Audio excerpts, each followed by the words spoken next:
जिद्दी आदमी ने इतिहास रचा है। इतिहास केवल वही आदमी रचता है जिसके मन में कोई जिद आ गई हो। वो इतिहास तभी रचता है जब वो जिद्दी हो जाता है। जिद को बड़ा करना चाहिए। अपनी जिद में इतनी हिम्मत आ गई, आप अपनी जिद को पाल के बड़ा कर गए, आपको सफलता के नए रास्ते मिल जाएंगे। और अगर नहीं मिले तो आप खुद।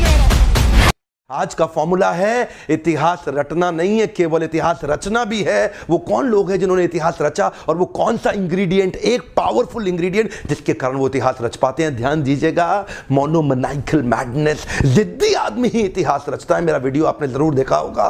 केवल जिद्दी आदमी ही इतिहास रचता है। वो जो जिद होती है ना, उसको पालना और बड़ा करना बड़ा जरूरी है। तरीका क्या है? तरीका यह है, अपनी जिद को पालना चाहिए, अपनी जिद को बड़ा करना चाहिए। Converting anger into a resolution. जिन लोगों ने इतिहास रचा है ना कभी गुस्सा आया था उनको, और वो गुस्से को संकल्प में परिवर्तित कर लेते हैं। बिल फोर्ड से रतन टाटा ने भी ऐसे ही बदला लिया था। Success is the actual revenge. जानते हैं, एक बार रतन टाटा बिल फोर्ड के हेडक्वार्टर डेट्रॉइट गए थे उनको कहने के लिए कि मेरी जो Tata motor passenger vehicle division है चल नहीं रही है, मैं चाहता हूं आप इसको खरीद लो।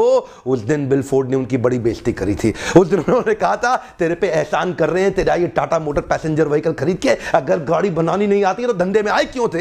जैसे ही बिल फोर्ड ने यह बात कही, रतन टाटा को बात चुप गई। उस दिन रात को सोचने लगे क्या करें क्या करें, ये तो गलत हो गया हमारे साथ। रातों रात पूरी टीम लेकर के डेट्रॉइट से वापस बॉम्बे आ गए और उसके बाद पैसेंजर व्हीकल पे एक्स्ट्रा टाइम स्पेंड किया। जिद्दी हो गए, टर्न अराउंड करूंगा इसको, turn around, converting anger into a resolution. कुछ ही दिन के बाद टाटा मोटर्स तो रिवाइव कर रहा था और बहुत अच्छा ग्रो करने लगा। बिल फोर्ड की कंपनी लॉसेस में आ गई और टाटा ग्रुप ने उनको प्रपोजल भेजा, हम तुम्हें खरीद लेते हैं। ठीक उसी प्रकार जैसे पहले बॉम्बे से डेट्रॉइट गए थे, इस बार डेट्रॉइट से पूरी टीम मुंबई आई और आकर के मुंबई हेडक्वार्टर्स में रतन टाटा के सामने बिल फोर्ड बोले, हमारी जैगुआर लैंड रोवर आप खरीद के हम पे एहसान कर रहे हैं। सब कुछ सेम था। पिछली बार बोले थे हम तुम पे एहसान कर रहे हैं और इस बार खुद आके कह के गए। रतन टाटा तो बिल्कुल प्रेम से उनकी गाड़ी 9600 करोड़ में खरीद गए। क्या बोले कि तुमने हमसे ये गाड़ी खरीद के हम पे एहसान किया है। बिल फोर्ड बोल के गए, केवल जिद्दी आदमी ही इतिहास रचता है। मोनोमैनिकल मैडनेस इज नीडेड। मेरा आपसे ये प्रश्न, क्या जिद है आपकी? मेरा प्रश्न पूछिए अपने आप से, चुनौती दीजिए अपने आप को। और मैं क्या चुनौती दूंगा, आप अपने आप को खुद चुनौती दीजिए। आपकी वो कौन सी एक जिद है, मोनोमैनिकल मैडनेस, वो कौन सी है? अजय देवगन की ना पिक्चर देखी थी, आता माजी सटकली। वो पिक्चर मुझे समझ में आ गई। क्या कहते हैं, आता माजी सटकली, जब तक ये सटकली नहीं होगा ना बनेगी नहीं बात। सत्या नडेला पोस्ट ग्रेजुएशन कर रहे थे यूएस में। उनके प्रोफेसर ने एक दिन अचानक देखा स्लीपिंग बैग सुबह सुबह किसका पड़ा हुआ, तब उनको पता लगा सत्या नडेला स्पीड अप करने के लिए कई दिनों से सोए नहीं है। रात को थोड़ी देर के लिए स्लीपिंग बैग लेकर के यही लैब में लेट जाते थे और उसके बाद उठ के फिर काम करना चालू कर देते थे। वो आज स्लीपिंग बैग पड़ा रह गया गलती से। ये जो लोग होते हैं ना इतिहास रचते हैं, ध्यान दीजिएगा, अलग ही प्रकार के लोग हैं। ये परसेंटेज में नहीं है, ये नंबर्स में होते हैं, ये नंबर्स में होते हैं। बाकी लोग तो इतिहास रटने में लगे हैं, ये इतिहास रचने में लगे हैं। बिल गेट्स के बारे में लोग कहते हैं यार भाई ड्रॉप आउट था, पढ़ाई से ड्रॉप आउट था। आपको पता है ड्रॉप आउट था? बिल गेट्स 70 घंटे लगातार पढ़ता था। उसके साथ के स्टूडेंट बताते हैं आज भी कि बिल गेट्स के जितना पढ़ने वाला व्यक्ति कोई 500 पेज आज भी पढ़ रहे हैं बिल गेट्स।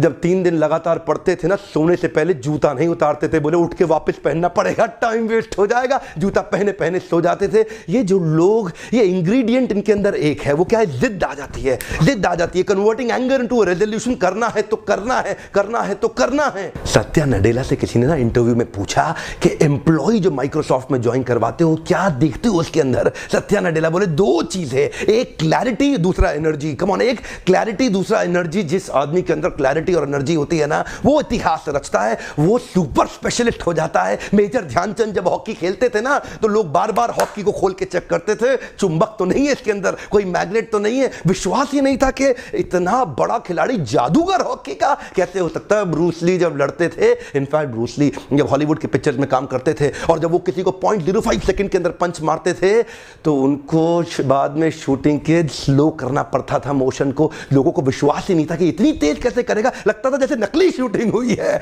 बाद में डायरेक्टर को उनके एक्शन को स्लो करना पड़ता था, क्योंकि जानते हैं जब आदमी परफेक्शन की स्टेज पर जाता है उसके लिए उसको आता माजी सटकली। जानते आज का टॉपिक एक ही है, क्या करना चाहते हो, इतिहास रटना चाहते हो, इतिहास रचना चाहते हो। People like Picasso are only one in universe. ये वो लोग अपनी कॉन्सेंट्रेशन को टूटने नहीं देते हैं। समाधि में, एब्जॉर्प्शन में जब पेंटिंग में बैठते थे, कई बार 72 घंटे कुछ बोलते नहीं थे। उनके लोग उनसे बात करने की कोशिश करते थे, वो वो जवाब नहीं देते थे। He never wanted to break his concentration, so much of absorption. दो ही चीजें इंपॉर्टेंट है, पहली क्लैरिटी, दूसरा एनर्जी। कम ऑन, क्लैरिटी और एनर्जी, ये दो चीजें मैं चाहता हूं आपके जीवन में होनी चाहिए, और वो जिद्दी हो जाइए एनर्जी के अंदर उस क्लैरिटी को अचीव करने के लिए। सुंदर पिचाई जब पढ़ते थे ना, उनको पता नहीं होता था उनके दाएं कौन है बाएं कौन है। रिक्शा में जाते थे पढ़ते हुए जाते थे, सब्जी खरीदने जाते थे पढ़ते हुए जाते थे, स्कूल से आते थे पढ़ते हुए जाते थे, आते हुए जाते हुए क्लास के अंदर इतना फोकस उनको वो दिखता था जो किसी को नहीं दिखा। गूगल की टीम को उन्होंने बोल दिया था किसी भी दिन माइक्रोसॉफ्ट गूगल को हटा के अपनी डिफॉल्ट सेटिंग ला देगा।